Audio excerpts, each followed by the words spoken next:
The biggest sporting event on Earth is about to become a $30 billion economic explosion. In 2026, the World Cup will return, but this time something is very different.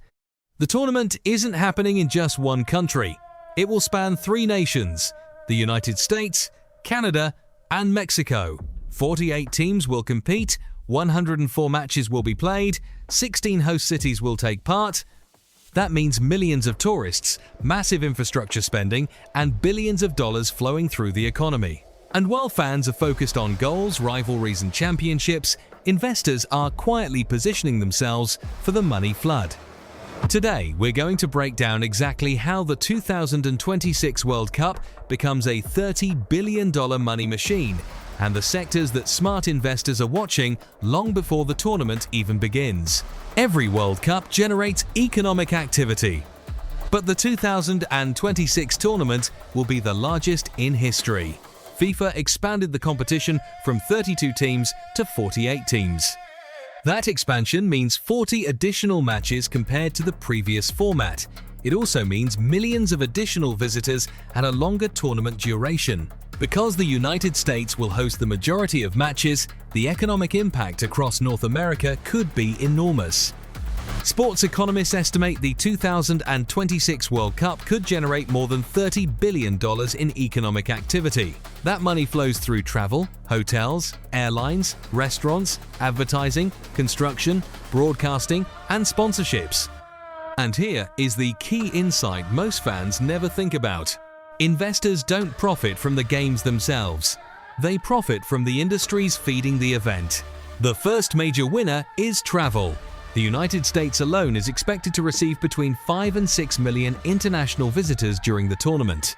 Add in domestic travel between cities like Los Angeles, Dallas, Miami, New York, Toronto, and Mexico City, and suddenly airline demand begins to surge. Historically, mega sporting events create short-term revenue spikes for airlines and travel companies. Investors typically watch airline companies, airport operators, and online travel agencies. Why?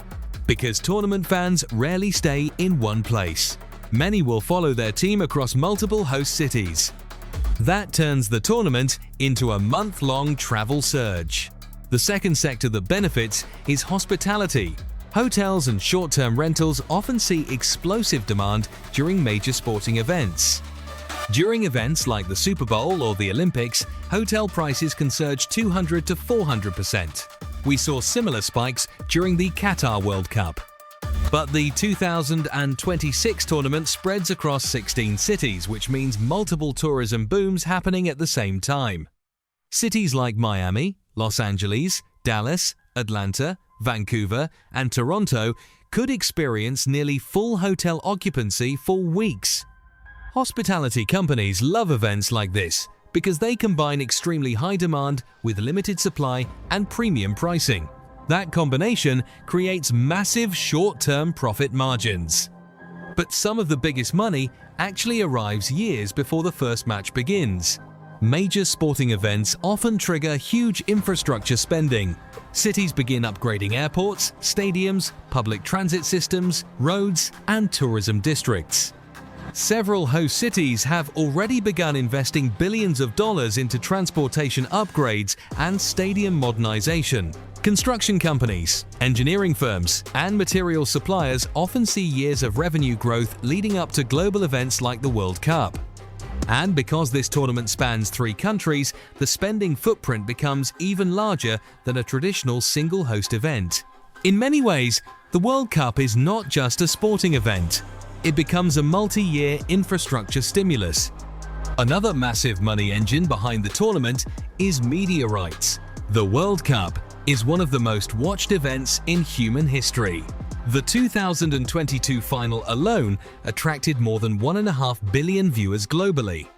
Broadcasters pay billions of dollars for the rights to air the tournament.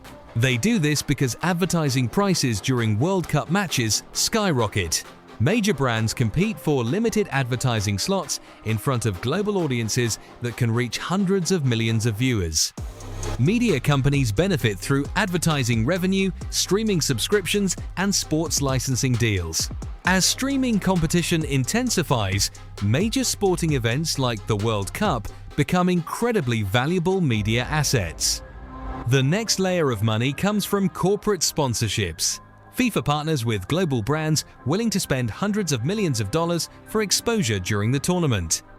Major sponsorship categories include sportswear companies, beverage giants, technology companies, automotive brands, and global payment networks.